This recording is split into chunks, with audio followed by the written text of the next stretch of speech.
Actually जेव्हाही लग्न लावून दिलं जातं तर त्या लग्नापूर्वी जे संस्कार असले पाहिजेत. म्हणजे संस्कार म्हणजे नेमकं काय, तर लग्न हा तो फक्त एक फंक्शन असतो, तेवढ्यापुरते ते नवरदेव आणि नवरी असतात.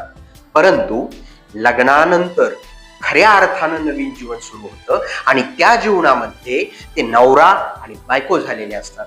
मग बायकोच्या जिम्मेदारी काय आहेत, नवरा म्हणून जिम्मेदारी काय होतात, ह्या सगळ्या गोष्टींची जाणीव लग्नापूर्वीच त्यांच्या आई वडिलांनी एक मुलाला आणि मुलीला, मुलगी असेल तर मुलीला जिम्मेदारी काय येणार आहे, जबाबदारी काय येणार आहे, हे शिकवलं गेलं पाहिजे. काय मत आहे? हो, आता सर बोलले त्या विषयाशी मी तितकीच सहमत आहे. कारण मुलींना जर जाणीव दिली म्हणजे आईनी की हो तू म्हणजे लग्नाआधीच तुझं जे वागणं बोलणं ते वेगळं आहे आणि लग्नानंतर काय होईल तुझ्यात बदल झालाच पाहिजे. म्हणजेच काय, तुला जबाबदाऱ्या, कामांची जाणीव, मुलांना कसं हँडल करायचं किंवा लग्नानंतर ते जे असतात सासरचे तेच आपले माहेरचे समजून त्यांच्याशी वागणं, आई आई सासूला आईसारखं बघायचं, तसेच सासऱ्यांना वडिलांसारखं बघायचं. तसेच अशाच प्रकारे जर म्हणजे प्रत्येक आईने जर समजावून सांगितलं मुलींना, त्यांना प्रॉब्लेम येणार नाही आणि त्यांचा संसार जो आहे तो त्यांना कधी वाटणारच नाही की ते संसार करतात म्हणून.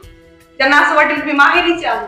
अशा प्रकारे मुलींनी पण म्हणजे मुलींना पण सांगितलं पाहिजे आईने, असं मला वाटतं.